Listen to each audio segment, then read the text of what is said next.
बग़ैर मैदा गूँदे और बग़ैर ईस्ट को इस्तेमाल किए आज मैं आपके लिए बहुत ही मज़ेदार और आसान से स्नैक्स की रेसिपी लेकर आई हूँ। इसे हम बग़ैर मैदे के बनाएँगे, बग़ैर मैदा गूँदे और उसमें ईस्ट का इस्तेमाल किए हुए बनाएँगे। यकीन करें ये बहुत ही मज़ेदार बनेंगे। बिस्मिल्लाहिर्रहमानिर्रहीम। अस्सलामुअलैकुम, welcome back to my channel cooking with Malik family.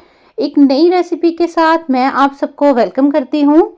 जी तो व्यूअर्स, आज मैं आपके लिए लेकर आई हूँ बहुत ही मज़ेदार सी आसान सी रेसिपी। तो चलिए हम रेसिपी को स्टार्ट कर लेते हैं। यहाँ पर मैंने देखिए कि 2 टेबलस्पून भर भर के मैदा लिया है और मैदे में ना हमने शामिल करना है नमक, ताकि हमारी जो कोटिंग है ना वो फीकी फीकी महसूस ना हो। इसको पहले अच्छे से मिक्स कर लीजिएगा। फिर ना आपने इसमें थोड़ा थोड़ा पानी डालना है, एकदम से इकट्ठा पानी नहीं डाल देना और इसकी एक लई सी बना लेनी है। जिस तरह से स्लरी बनाते हैं ना, बिल्कुल उसी तरह से बहुत ज़्यादा गाढ़ी गाढ़ी नहीं बनानी है आपने, ये कि इसकी एक मोटी सी तय बनने लगे। तो यहाँ पर जी हम बगैर मैदे के इसको बनाएंगे। तो मैंने यहाँ पर लिए है शवरमा ब्रेड। तो ये शवरमा ब्रेड लेके इसको आपने ना कटिंग कर लेना है इस तरह से। ये आपकी मर्जी है कि आप किस तरह की कटिंग करना चाहते हैं। मैंने इसकी ट्रायंगल में की है क्योंकि ये लुक बहुत अच्छी लगती है। तो बस इसी तरह से आपने ना इसको बगैर पकाए बगैर कुछ किए पहले कटिंग करना है। फिर आपने इसको डिप करना है इस स्लरी में। अच्छे से इसको ना हर तरफ से कोट कर लीजिएगा कि ये वेट हो जाए। तो आपने इसको फिर निकाल लेना है। थोड़ा सा आपने इसको ऐसे स्टे देना है ताकि जो एक्स्ट्रा इसके ऊपर स्लरी लगी हुई है वो सारी निकल जाए, कि इसके ऊपर से उतर जाए, इसके ऊपर बहुत ज़्यादा लगी ना रहे। फिर आपने क्या करना है, यहाँ पर मैंने लिए हैं वाइट तिल। वाइट तिल लेके वाइट तिल को इनके ऊपर कोट कर देना है। वाइट तिल अगर आपके पास नहीं है आप सिंपल भी बना सकते हैं, लेकिन वाइट तिल लगाने से ये होगा कि ये बहुत ही क्रिस्पी बनेंगे। और वाइट तिल तो वैसे भी फ्राई होने के बाद बहुत ही टेस्टफुल लगते हैं, तो इसलिए अगर आपके पास हैं तो फिर आप ज़रूर लगाइएगा। तो फिर आता है मरहला इनको फ्राई करने का। तो फ्राई करने के लिए आपने ऑयल को ना तो बहुत ज़्यादा तेज़ आंच पर इनको फ्राई करना है और ना ही आपने इनको लो पे करना है। बस मीडियम पे कीजिएगा, क्योंकि डो हमारी अंदर से तो पकी हुई है, बस बाहर से हमने इसको कलर देना है, क्रिस्पी करना है। तो बस इसको 2 से 3 मिनट ही लगेंगे और ये बहुत अच्छी सी कुक हो जाएगी। इस पर कलर भी बहुत अच्छा सा आ जाएगा, क्योंकि इसको बहुत ज़्यादा ओवर कुक हमने नहीं करना, वरना ये हार्ड हो जाएगी और फिर वो मज़ा नहीं आएगा। तो बस इसको फ्राई करने के बाद आप इसकी लुक देखिएगा कि बहुत ही ज़बरदस्त सी गोल्डन सा इस पर ना कलर आ जाएगा। ये देखिए, उलटते पुलटते हुए आपने इनको फ्राई करना है।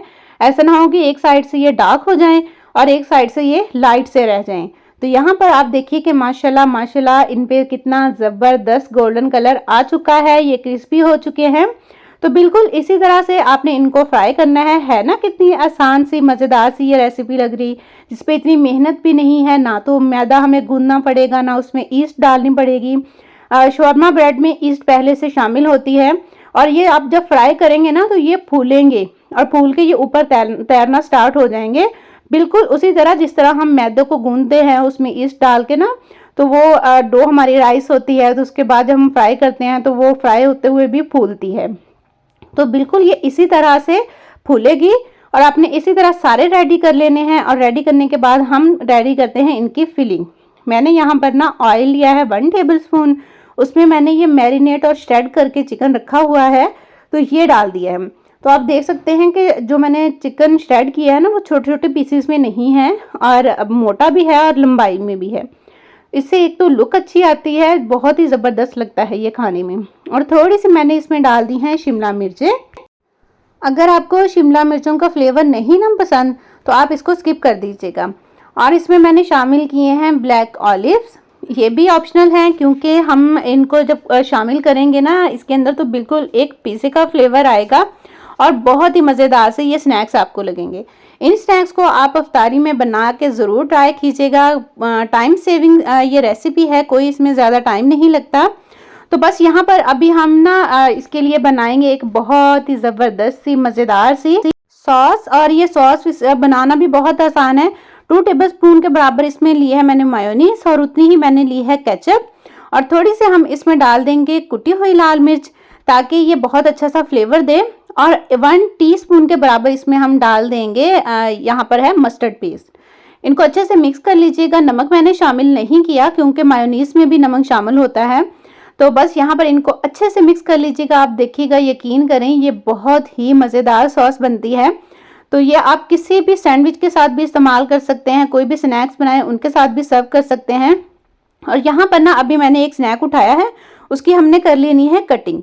तो ये देखिए इस तरह से कटिंग कीजिएगा। तो ये अंदर से आप इनकी लुक चेक करें, माशाल्लाह से कितनी ज़बरदस्त है। यहाँ पर मैं आपको दूसरा भी कटिंग करके दिखा देती हूँ कि ये अंदर से देखिए कि माशाल्लाह से माशाल्लाह कितने ज़बरदस्त लग रहे हैं। इनकी लुक देखिए अंदर से, और ये बाहर से तो बहुत ही क्रिस्पी होंगे और अंदर से बहुत ही मज़ेदार सॉफ्ट से होंगे। तो अब यहाँ पर इनकी करनी है हमने फिलिंग। तो फिलिंग हमने रेडी करके जो रखी है तो उसी से हम इनको फिल करेंगे। मैंने यहाँ पर ना इसके अंदर पहले लगाई है सॉस। आप टमाटो केचप सिंपल भी लगा सकते हैं, चिली गार्लिक सॉस का इस्तेमाल भी कर सकते हैं, उनसे भी ये स्नैक्स बहुत ही मज़ेदार लगेंगे। तो अच्छी तरह से सॉस लगा दीजिएगा। मेरे पास यहाँ पर ना बंद गोभी है, मैंने बंद गोभी का इस्तेमाल किया है। आपके पास अगर सलाद के पत्ते हैं तो आप वो भी लगा सकते हैं। और इसमें मैंने चीज़ का स्लाइस रखा है कटिंग करके, और ऊपर मैं डाल दूंगी जो हमने चिकन बना के साइड पे रख दिया था। तो वो चिकन मैंने इसके ऊपर लगा दिया है। ऊपर ना हम दोबारा से थोड़ी सी सॉस लगाएंगे ताकि लुक भी अच्छी आए, और जब हम पहला बाइट लें तो सॉस का फ्लेवर बहुत ही मज़ेदार लगे। तो बस इसी तरह से ये हमारा एक स्नैक बनके रेडी हो गया है। बाकी सारे स्नैक्स भी हमने इसी तरह से बना लेने हैं, इसी स्टेप को फॉलो करते हुए। तो यहाँ पर आप देखिए कुछ में मैंने बंद गोभी नहीं लगाई थी क्योंकि बच्चों को नहीं पसंद। तो बस सारे स्नैक्स इस तरह से बना के तैयार करके रख लीजिए। मुझे उम्मीद है कि मेरी आज की ये रेसिपी, आसान सी रेसिपी और टाइम सेविंग रेसिपी आपको बहुत अच्छी लगी होगी। अच्छी लगी हो तो लाइक शेयर ज़रूर कर दीजिएगा। चैनल पर नहीं है तो चैनल को सब्सक्राइब कर दीजिएगा, और अगर फर्स्ट टाइम चैनल पर आ रहे हैं तो चैनल को विजिट ज़रूर कीजिएगा। इंशाल्लाह ताला आपको मेरे चैनल पर बहुत अच्छी मज़ेदार सी रेसिपीज़ मिलेंगी जो कि बहुत ही आसान है। जाते हुए बस यही कहूँगी, खुश रहें, खुशियाँ बांटें और लोगों के लिए आसानियाँ पैदा कीजिए।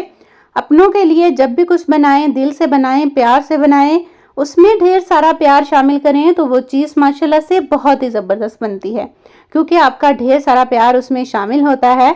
अल्लाह ताला की ज़ात आपके, मेरे और हम सबके रिस्क में ढेर सारी बरकत अता फरमाए, आमीन। और हमारे दस्तरखाना को वसी से वसी तर करता चला जाए, आमीन सुमा आमीन। अपना बहुत सारा रखिएगा ख्याल, मेरा कीजिएगा इंतज़ार। तो मैं आऊँगी किसी नई रेसिपी के साथ, तब तक के लिए टेक केयर, अल्लाह हाफिज़।